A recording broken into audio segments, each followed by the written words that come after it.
Il est l'heure du journal sur la télévision togolaise. Madame, Monsieur, bonsoir et voici les titres du journal. Fin du projet d'appui à l'employabilité et à l'insertion des jeunes dans le secteur porteur par IGSP au Togo. Depuis 2016, que retenir? Quels ont été les acquis des jeunes à découvrir dans ce journal? Des organisations de la société civile se joignent au projet d'accès équitable et universel à l'eau potable, à l'hygiène et l'assainissement au Togo. Le projet s'étend jusqu'en 2030. Les composantes dans ce journal. Et puis de l'art plastique et de la photographie pour sensibiliser les Togolais sur les 17 objectifs de développement durable ODD. C'est l'idée de la 3e édition de Expo ODD Art lancée hier à Lomé. Voilà pour les titres. Consolider la paix et la sécurité partout sur le territoire national pour une croissance partagée. Voilà l'une des ambitions du chef de l'État, Foresta Zimna Zingbe. La région des Savanes et sa jeunesse sont donc mises en priorité pour faire barrière à l'insécurité. Et c'est à travers le projet d'urgence pour la région Savane PURS démarré depuis 2022. L'on y constate plusieurs réalisations d'infrastructures, fruits de partenariats publics-privés au profit des populations. Ulrich Amega nous en fait le point ce soir. La région des Savanes, zone la plus septentrionale du Togo, formée d'une végétation de savane d'une platitude exceptionnelle. 8470 km², près de 700 000 âmes vivent sur ce territoire avec des activités diverses. Début 2022, les Savanes accueillent le programme d'urgence pour la région des Savanes, PURS. Un projet porté en personne par le chef de l'État Foresta Zimna Zingbe qui vise à renforcer la résilience des populations de la région. Une réponse parfaite à la menace sécuritaire qui y règne depuis novembre 2021. À travers ce programme, l'on note une pléthore de réalisations. Amélioration du réseau de pistes rurales de 15 à 20%, l'accès à l'eau potable pour 80 000 personnes, de l'électricité pour 15 000 ménages. Le tout estimé à 50 milliards de francs CFA. Dans cette gouvernance d'une région des Savanes où il fait bon vivre, le président de la République fait de la jeunesse une cible particulière. Un centre socio-culturel et sportif pour les jeunes est donc mis en place dans la ville de Saint-Cassé. Inauguré en août 2023, le centre de jeunes de Saint-Cassé a valu pour sa construction et son équipement une enveloppe financière de 130 millions de francs CFA. Son architecture offre une salle de réunion, une salle informatique, une salle de sonorisation, une bibliothèque, un terrain de basketball et une terrasse avec podium. La jeunesse des Savanes peut aussi se réjouir de son institut de formation en alternance et développement IFAD de Barkwasi, implanté sur une superficie de 320 hectares qui a coûté plus de 3 milliards de francs CFA à l'État togolais. Dans cet institut, les jeunes sont formés en création, en gestion et exploitation de fermes agro-pastorales, en production et transformation de produits laitiers. L'ambition du PURS reste plus grande et s'arrime désormais à la feuille de route Togo 2025. Une ambition qui veut proroger le programme sur la même durée et aussi l'étendre à la région de la Kara ainsi qu'à celle de la centrale. Ce qui va nécessiter une enveloppe financière évaluée à plus de 200 milliards de francs CFA. L'on peut lire en cette politique de soutien aux populations du Nord un engagement ferme du chef de l'État à bâtir un Togo de paix, une nation moderne avec une croissance économique inclusive et durable. Les ONG internationales au Togo, par leur statut, sont internationales, mais bien locales par leurs différentes actions sur le territoire national. Au nombre de 25, elles ont donc fédéré leurs forces au sein du RONGITO, réseau des ONG internationales au Togo. Et elles œuvrent aux côtés du gouvernement pour offrir des conditions meilleures aux populations sur l'ensemble du territoire national. L'impact de leurs actions et les perspectives à découvrir ce soir avec Christine Pechekialoudé. Plus de 34 milliards de francs CFA sont investis par an par le réseau des organisations non gouvernementales internationales au Togo dans plusieurs domaines. La santé, le soutien à l'éducation, la solidarité internationale, les droits des femmes et des enfants, entre autres. Nous avons 3 niveaux de redevabilité. Les bailleurs, auprès desquels nous recevons des ressources, le gouvernement qui nous donne l'impulsion et l'orientation, le cadre dans lequel nous opérons et les populations pour et avec lesquelles nous travaillons. Aujourd'hui, nous avons le plaisir de vous présenter les interventions du RONGITO et vous observerez combien ces interventions s'alignent avec la feuille de route gouvernementale. Renforcer l'inclusion, l'harmonie et garantir la paix, l'enregistrement des naissances, la petite enfance, l'éducation inclusive, la santé de la mère, de l'enfant, de l'adolescent, l'autonomisation des femmes, la protection de l'enfant, la culture de la paix.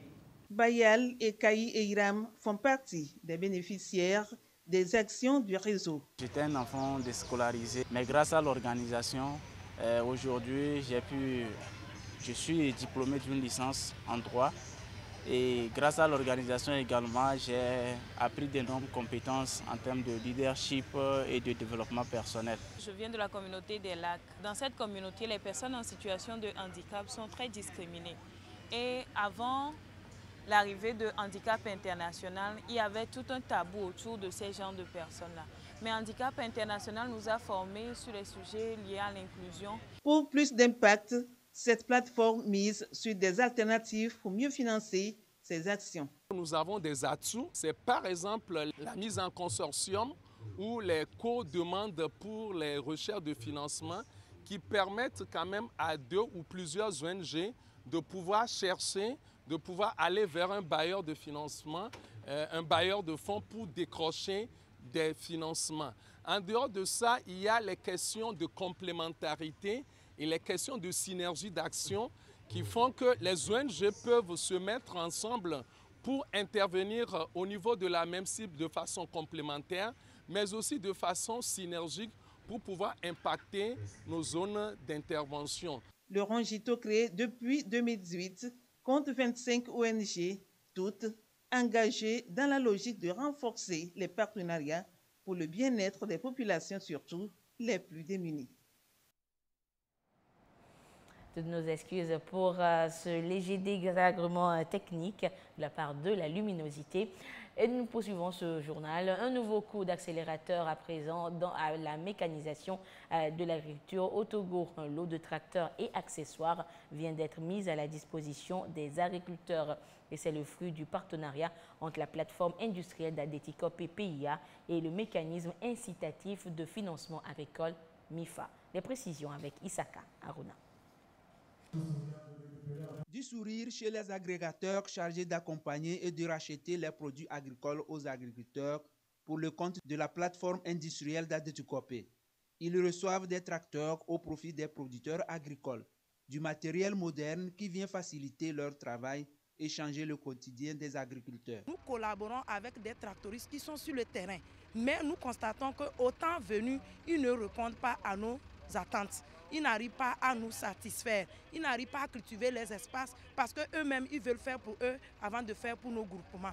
Voilà pourquoi aujourd'hui, PIA a résolu ce problème en nous remettant les tracteurs. Je dis un grand merci au chef de l'État qui les a incités à répondre à ce besoin. Avec ces tracteurs, je vous dis que moi-même là, je vais être sur ça pour cultiver. C'est un appui sous forme de subvention qui vient s'ajouter aux multiples actions du MIFA en direction de ces producteurs déterminés à booster la production agricole au profit de son partenaire, la PIA. C'est des tracteurs qui leur ont été vendus, mais ils doivent payer en fonction de leur choix sur 3 ans ou sur 4 ans. Nous travaillons sur ce modèle sur plusieurs autres aspects, par exemple sur les semences.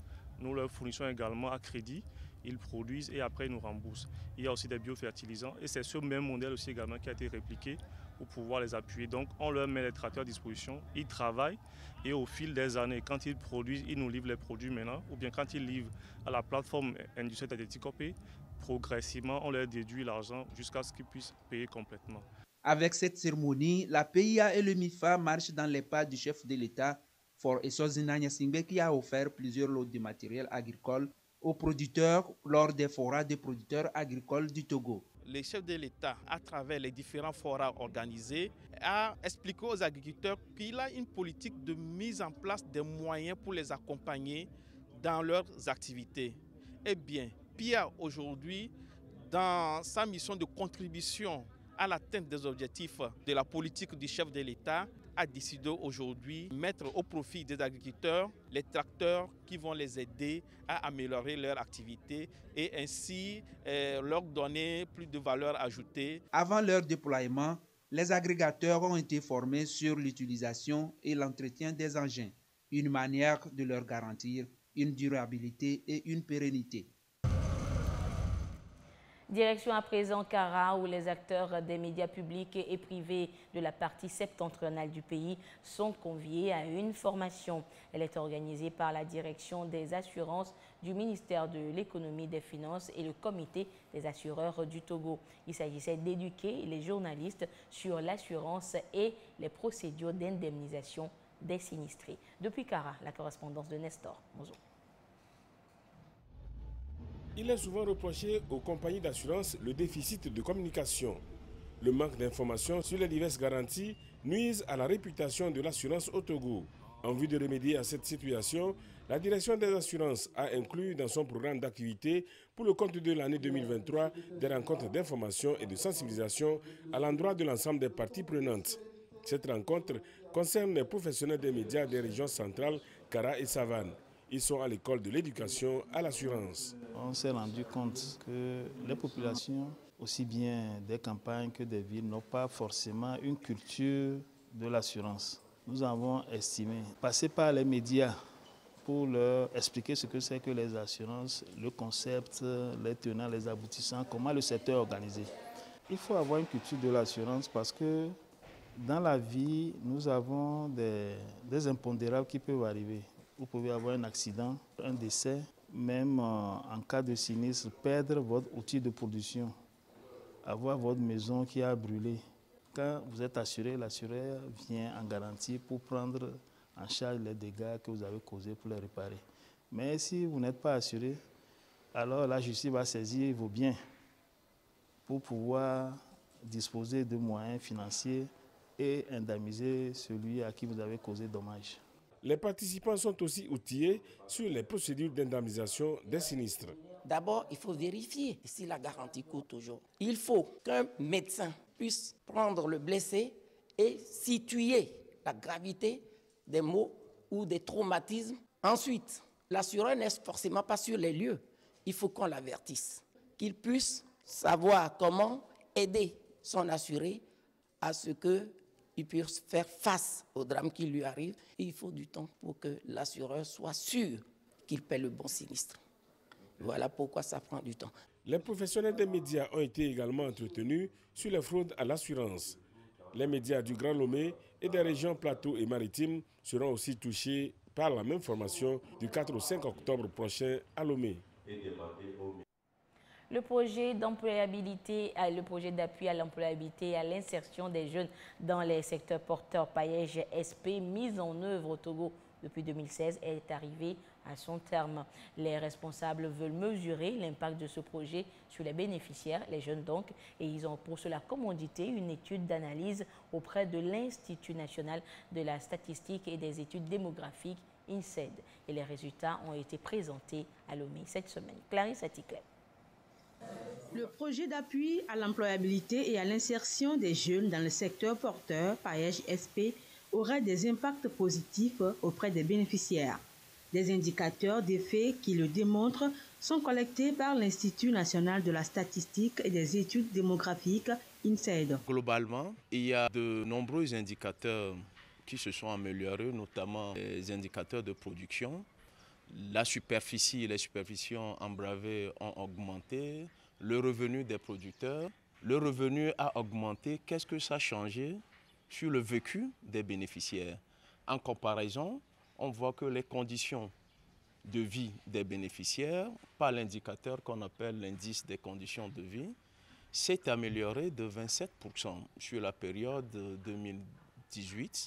2018-2023. Donc vous voyez la plus-value du Paillège. Ce projet, mis en œuvre depuis 2016 sur l'ensemble du territoire togolais, a en effet comme objectif de contribuer à créer les conditions d'une croissance économique inclusive à travers l'auto-emploi et l'insertion des jeunes dans l'économie formelle.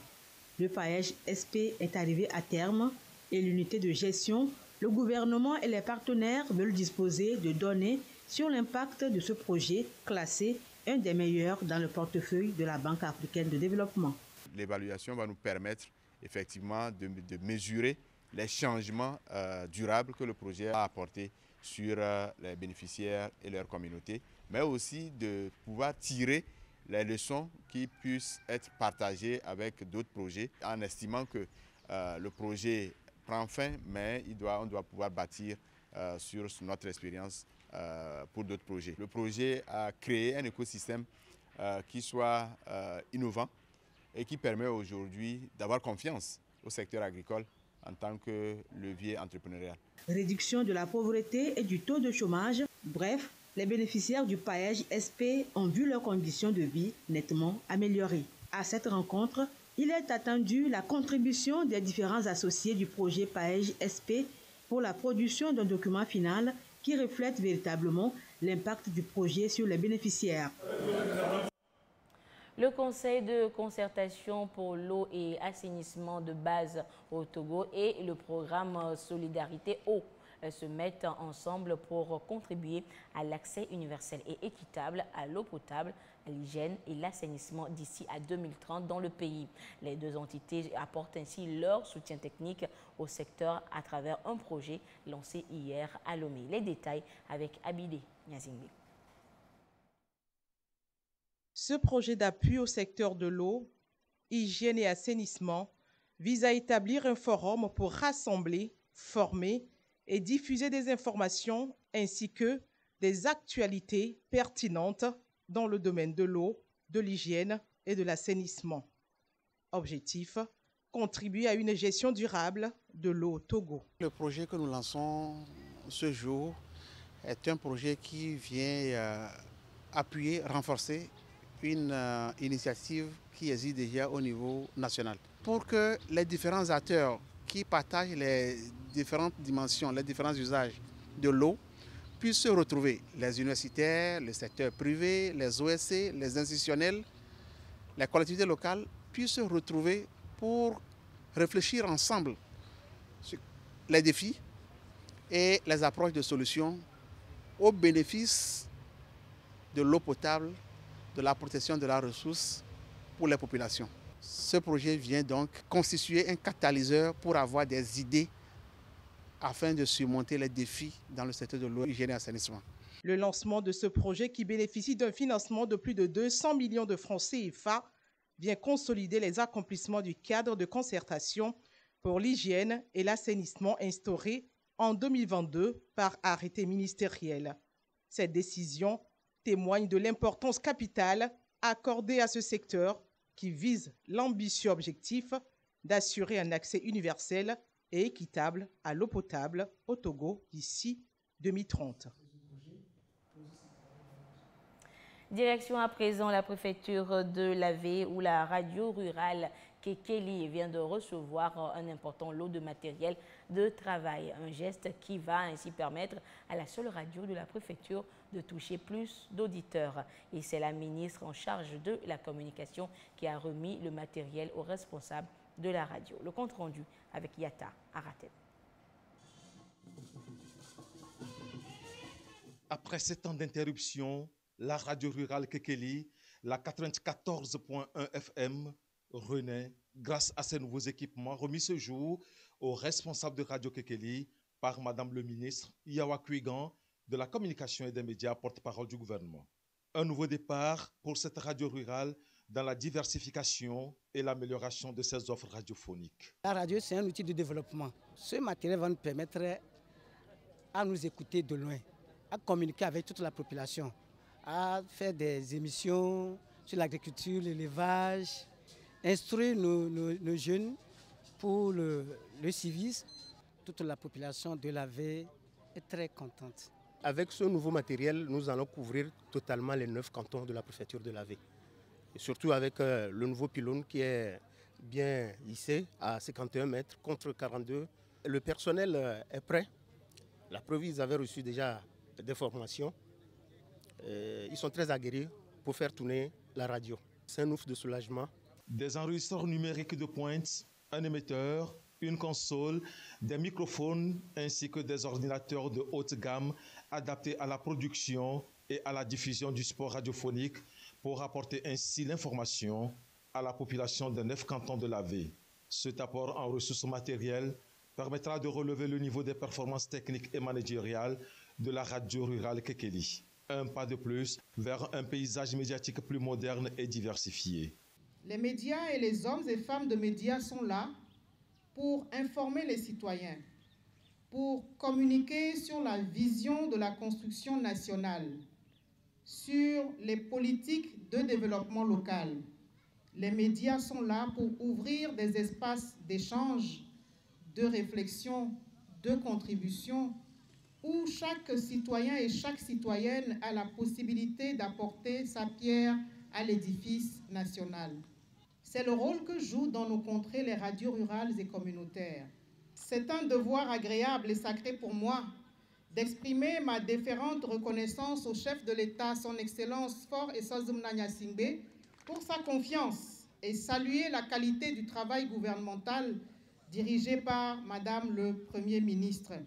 La remise de ce matériel marque également le lancement des activités des radios rurales au Togo. Au total, ce sont 6 radios rurales et communautaires qui vont bénéficier de ce matériel radiophonique qui s'inscrit dans l'exécution du projet Appui aux radios rurales et communautaires, projet soutenu par la Fondation marocaine OCP.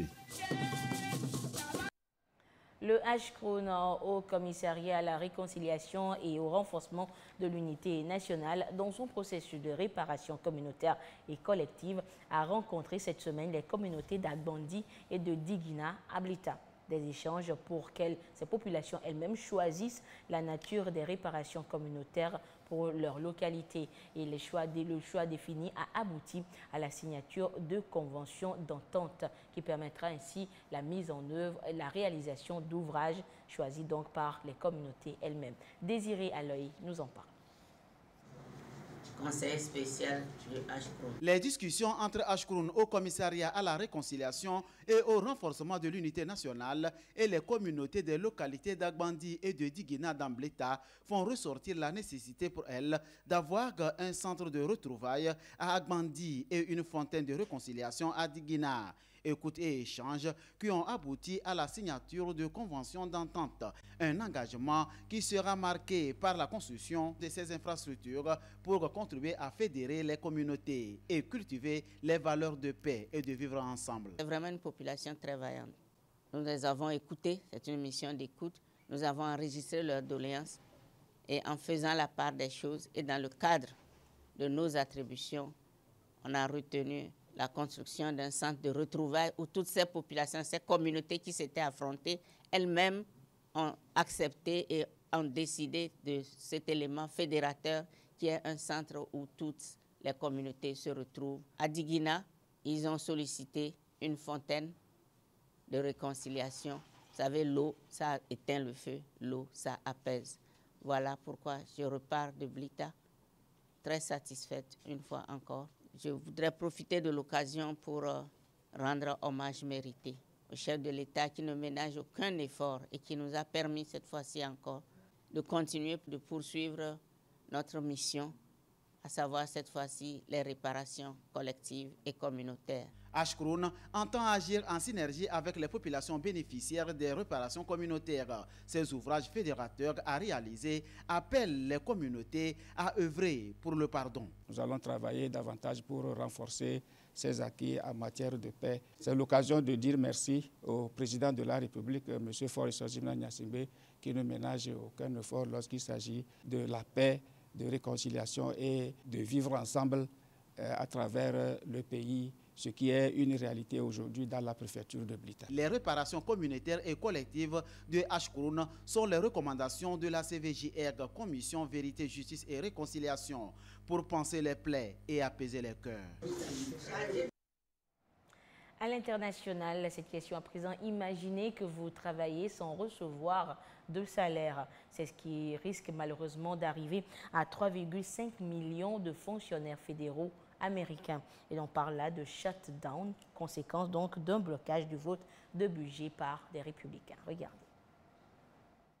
Travailler sans salaire, ou tout simplement être licenciés temporairement. Voilà ce à quoi s'attendent de nombreux employés fédéraux américains. À partir de dimanche minuit, les États-Unis pourraient de nouveau subir un shutdown, c'est-à-dire la fermeture des administrations du pays. Les fonctionnaires subissent de plein fouet l'absence d'accord entre démocrates et républicains sur le budget fédéral, aggravant leur précarité. À l'heure actuelle, il y a entre 105 000 et 110 000 personnes chaque semaine qui font appel à la banque alimentaire. On estime que des dizaines de milliers supplémentaires vont se tourner vers nous. De nombreux services seraient ainsi touchés, comme certains programmes sociaux, le tribunal civil et celui de l'immigration. Les parcs nationaux et les musées seraient contraints de fermer leurs portes et les prêts aux petites entreprises et les recrutements militaires seraient suspendus. Selon la US Travel Association, l'économie du voyage intérieur perdrait jusqu'à 140 millions de dollars par jour. Malgré tout, le pays tout entier ne serait pas à l'arrêt. Les services considérés comme essentiels seraient maintenus grâce à des fonds alternatifs. Cela concerne la sécurité sociale, les services postaux, les bons alimentaires, les affaires pénales et surtout le Congrès et la Maison-Blanche. Les shutdowns peuvent coûter très cher à l'économie du pays car ils freinent la consommation. Selon le bureau budgétaire du Congrès, en 2019, le PIB avait perdu 3 milliards de dollars à cause d'un shutdown qui avait duré 35 jours. Au Sénat, un compromis a pu être trouvé, mais la situation est toujours dans l'impasse à la Chambre des représentants. Plusieurs républicains trumpistes bloquent tout accord qui comporterait une aide financière à l'Ukraine. Peut-être une bonne nouvelle, la Chambre américaine des représentants a adopté ce samedi en urgence une mesure de financement. Et le shutdown donc serait en passe d'être repoussé. Un feuilleton à suivre. En page nationale, c'est l'ouverture ce matin du concours d'entrée à l'École nationale de formation sociale. Ils sont plus de 1000 candidats des deux sexes confondus à avoir concouru ce samedi. Le compte rendu avec Isaka Aruna.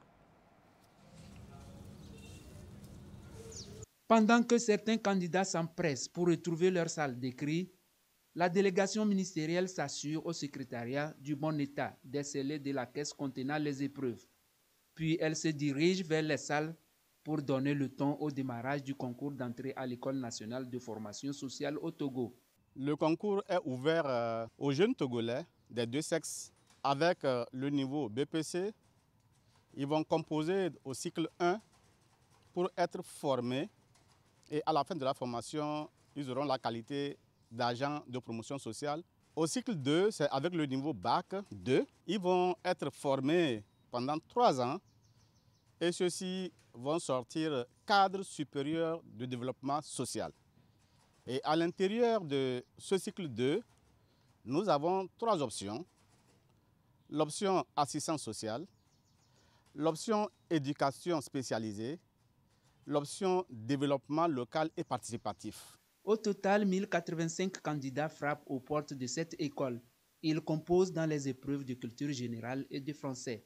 Les 50 meilleurs seront retenus dans chaque cycle pour une formation de 3 ans.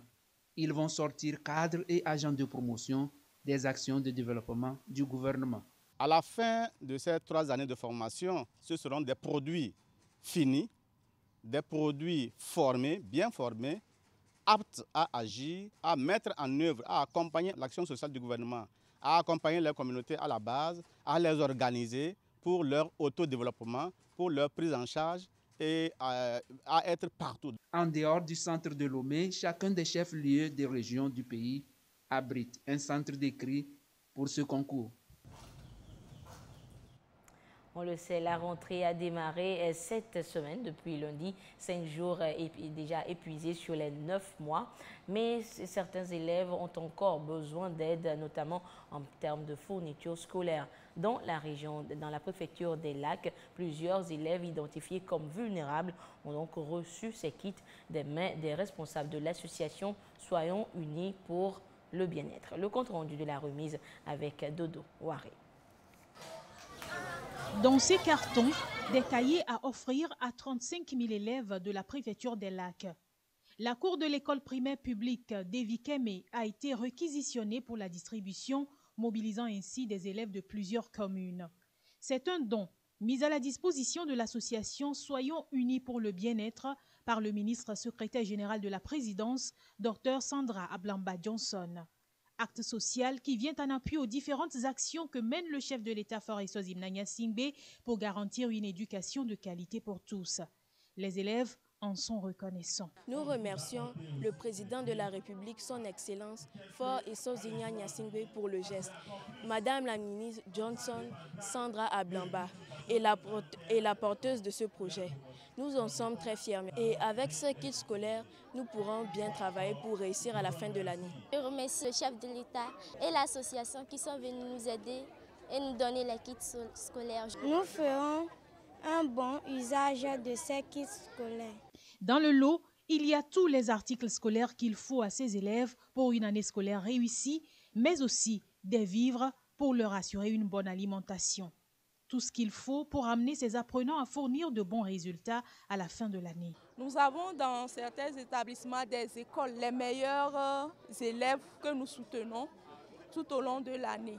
Donc cette action s'inscrit également dans la droite ligne de la politique de son Excellence le président Faure Essozimna Gnassingbé et son gouvernement. À l'école, les enseignants sont les premiers interlocuteurs de ces élèves et connaissent bien leurs besoins.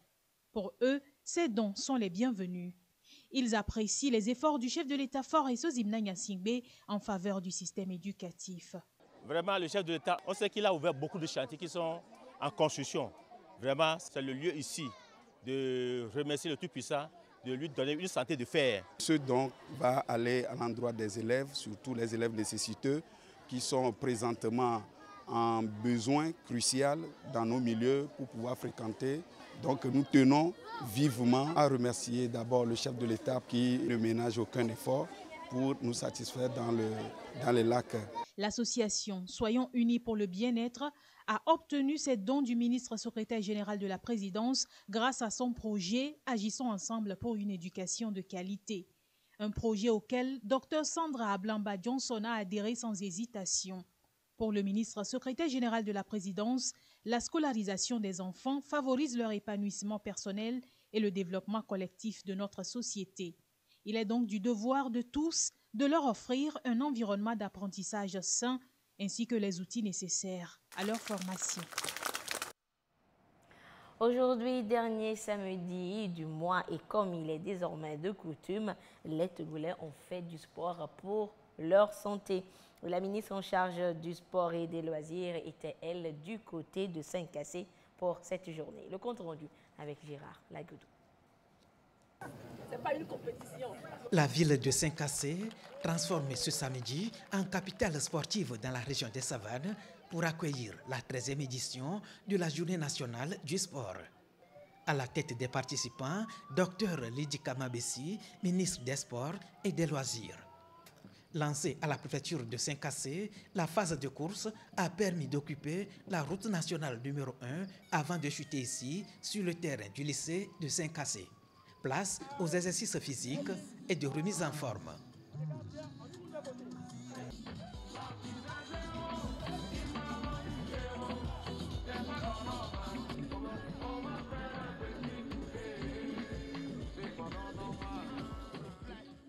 Puis, voici le moment d'échange et de partage. Au menu, la cohésion sociale, les maladies non transmissibles, et la franche collaboration entre civils et forces de défense et de sécurité dans un environnement marqué par le terrorisme et l'extrémisme violent. Je peux vous assurer que nous sommes tous ensemble, en commençant par le chef de l'État, qui est au devant, qui ne ménage aucun effort pour assurer la paix et la sécurité dans notre pays. Et avec notre détermination, avec notre foi, avec notre compréhension de la chose, nous viendrons à bout du terrorisme. Nous venons d'horizons divers. Nous avons des croyances diverses, mais ce qui doit nous réunir, c'est que nous sommes quoi? Tous des Togolais. La sensibilisation a également porté sur la prévention contre le paludisme et les épidémies de dengue et de chikungunya. Les autorités locales ont exprimé leur gratitude au gouvernement et au chef de l'État pour les multiples mesures prises en faveur de la région des Savanes, notamment le programme PURS et surtout le renforcement de la sécurité pour la paix et le développement. Merci beaucoup à Madame. ambiance sportive que se referme cette édition. Merci de votre fidélité à la télévision togolaise. Excellente suite de nos programmes. Au revoir.